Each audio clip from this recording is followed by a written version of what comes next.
Coach, congratulations for getting here. When Thank you're you. scouting Duke, do any particular players or strategies that they have stand out to you? I think Duke has a lot of weapons. They have a lot of talent all around the field.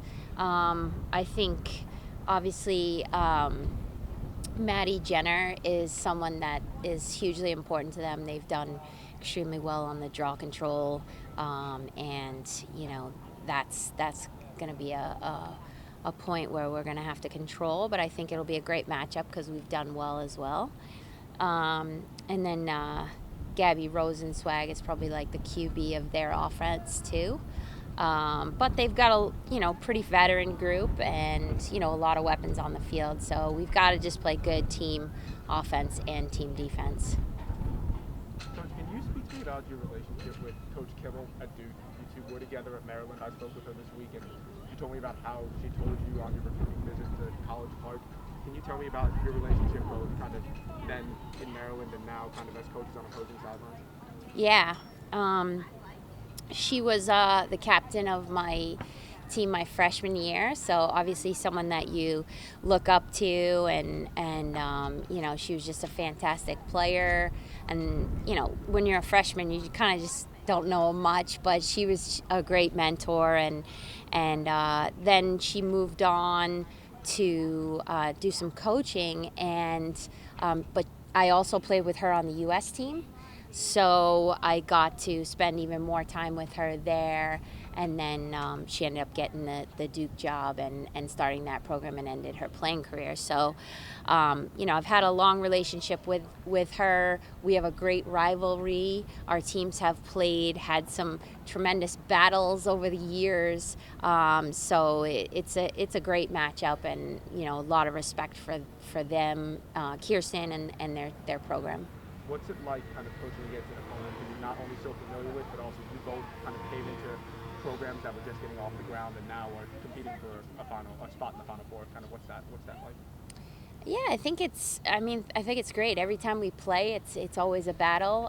We actually did play last year before the pause, and we've pretty much played, I think, almost every single year since we've had a program. So it's always exciting. Like I said, they have done really well over the last couple of years, and have a great team. I coached Maddie Jenner on the U.S. team as well. So there's a lot of ties there, and we have a lot of respect for them.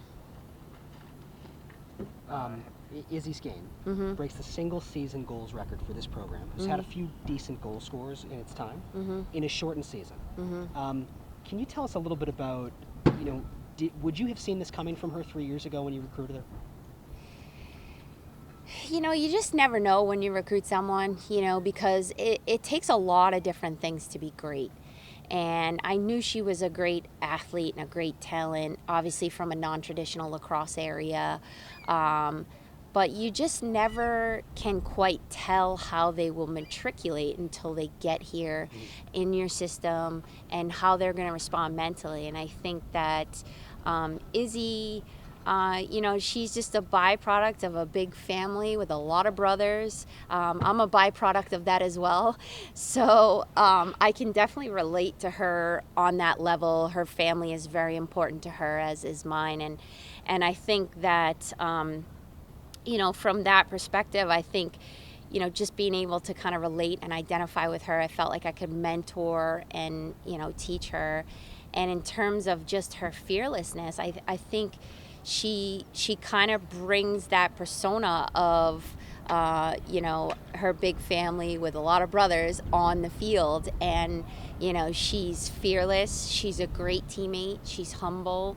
And, you hope, we hope that when we recruited her, but I don't think you can ever predict these things. And it's just been a real joy to have her as one of our leaders, and the chemistry on that offensive end is just truly tremendous with those four players, and then you add in, the Lindsay McCones and all the rest of our midfielders. So it's pretty exciting. Aaron Coyne made the comparison a couple weeks ago to Hannah Nielsen, and I always thought that was great. I've mentioned it on every broadcast I've been on.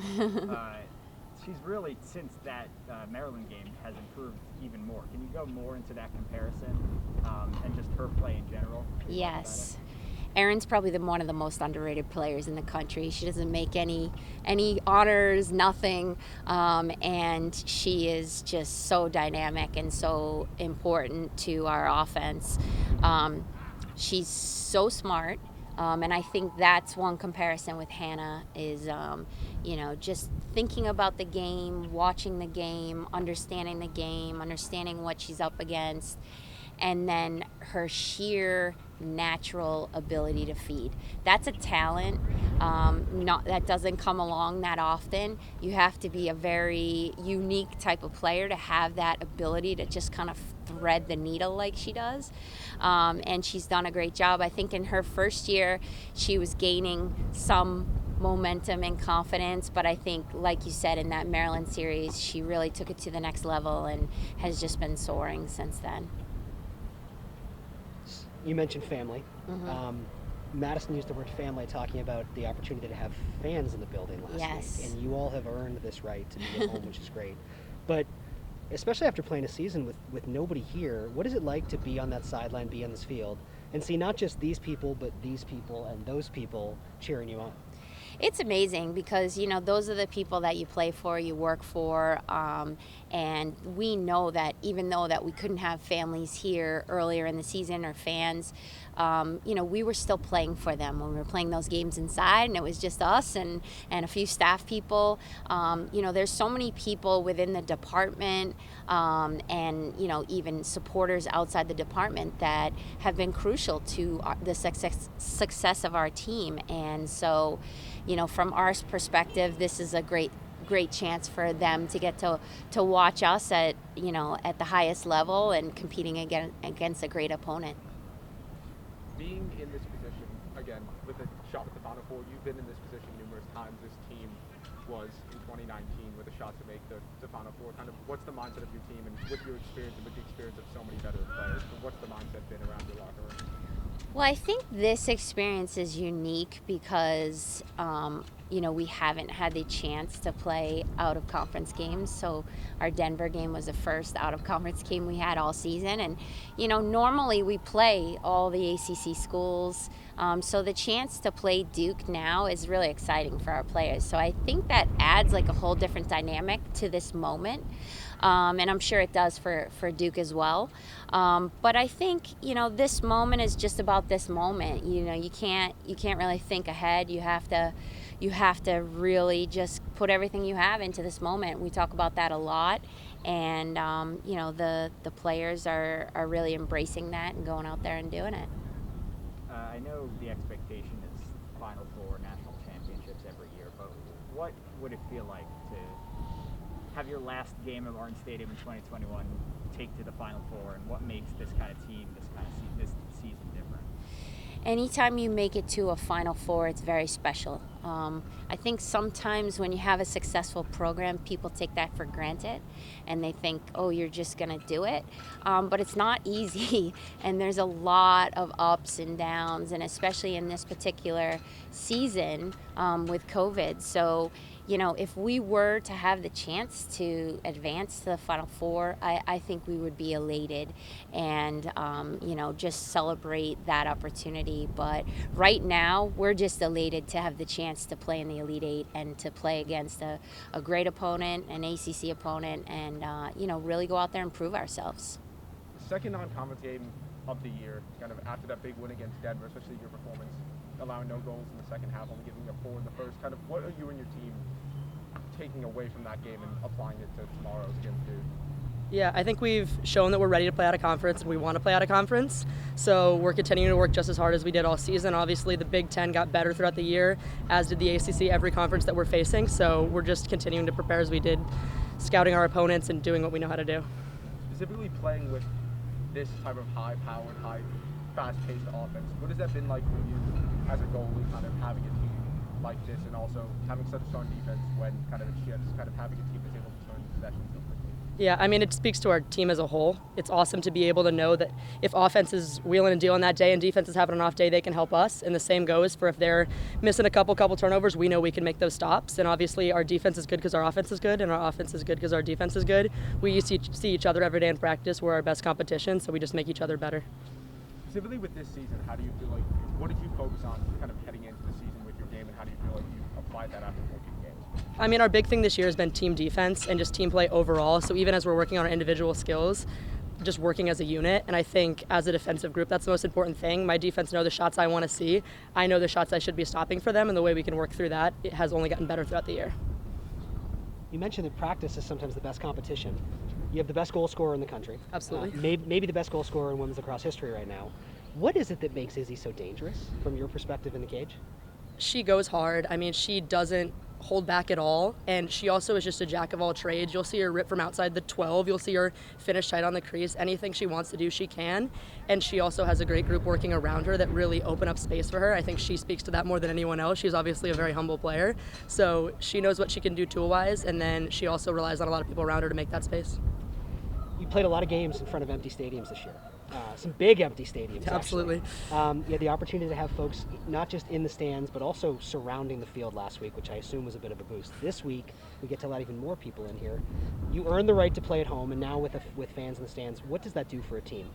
I mean, Northwestern's a school about family. This athletics department is a school, like a program about family. So I think having our peers, having our families, having our friends, having people just from the Evanston community just really sets the tone. I mean, obviously we're playing for each other, but we're playing for the school. We're playing for the logo on the front of the jersey, and that's what matters. So the fact that we can do it and actually see people as we're doing it just brings an extra sense of energy and fun. Good. Anything for you? Yes.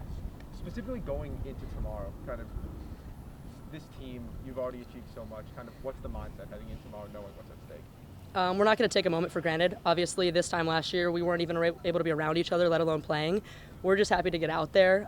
Duke's an amazing program. They just had a great win. We really want to come in, play our game, honor each opponent, and just take this next game as if it could be our last. Obviously, it's win or go home. One last team is going to end their season with a win, and we want that to be us, and that continues tomorrow, hopefully. With no non-conference play, the ACC has obviously gotten a lot of respect. Does that make this a little bit of a different type of proving game, or is it just another tournament game for you guys? I mean, I think we've had something to prove since the start of this season, but I think specifically heading into the postseason, we definitely have had a chip on our shoulder just because of what you said, that we've only been able to play within our conference. So I think it's just the same mentality. I think the ACC does get an extra level of respect from the lacrosse world, and that kind of adds a little bit more to the chip on our shoulder heading into this game. But I think we like to focus on ourselves, so it's just essentially more fuel to the fire at this point. What do you know about Duke? How do you go about learning about an opponent like this that you haven't been able to see all season? I mean, we're fortunate at this point, every team's fortunate that there's so much film to study. So I think generally, from an offensive perspective, we kind of like to look at the film of other teams that play somewhat similar offenses to we do and what kind of worked for them and what didn't work against their defense. But I think, film can only get you so far. I think our team does a really good job of reading situations in games, especially our offense. We've gotten really good at talking things through on the field or during timeouts and halftime. So I think we'll notice things that are and aren't working and kind of talk through that on the field. But I think watching film has really helped us prepare as well. So there was the opportunity to have a lot of people here last weekend, which is great. Yeah. Inside the stadium, outside the stadium. There's news this week that we're going to be able to get up to 50% capacity, so it's an even bigger crowd. What type of benefit is that? Obviously, you all earned the opportunity to play at home, but what type of boost is that? I mean, playing at home is such a huge advantage. I think, honestly, it's pretty special, especially considering earlier in the season we weren't able to have any fans. So I think it's just an added bonus because we learned to bring that energy for each other without having fans. So being able to have a stadium full of a bunch of home fans is just an added bonus for us at this point. Going back to the question about Duke, you played them before in the postseason, in the regular season. Do you recall any specific moments, or kind of going off Paul's question, kind of any qualities of that team that you're prepared to face kind of this weekend? Not really. Like, we're not focusing in too much on specifics, I don't think. I mean, they have a really strong draw girl. So, I mean, the draw is always a point of emphasis for us. And I think, like, we're ready to battle really hard in that area of the field. Obviously, Jill's been doing incredibly well. Brennan, we just have a really strong draw team. So I think we're definitely focusing in on that area. But other than that, I mean, we kind of have the same mentality, like I said, going into every game. And I don't think there's anything specific about Duke that really, like, stands out from any of the other opponents we've had. They're definitely a skilled team, and we're just ready to go to battle with them. Second non-conference game this season. Kind of what lessons can you take from the win over Denver and apply it to? I think tomorrow, you know, obviously Denver was a really physical team, and I think like recently we've kind of like tended to have a little bit of a slow start. I think we want to have a really fast start tomorrow. You know, like we've been called a second half team a lot, and I think we want to be like a full game, 60-minute team, and that means like coming out from the opening whistle really strong.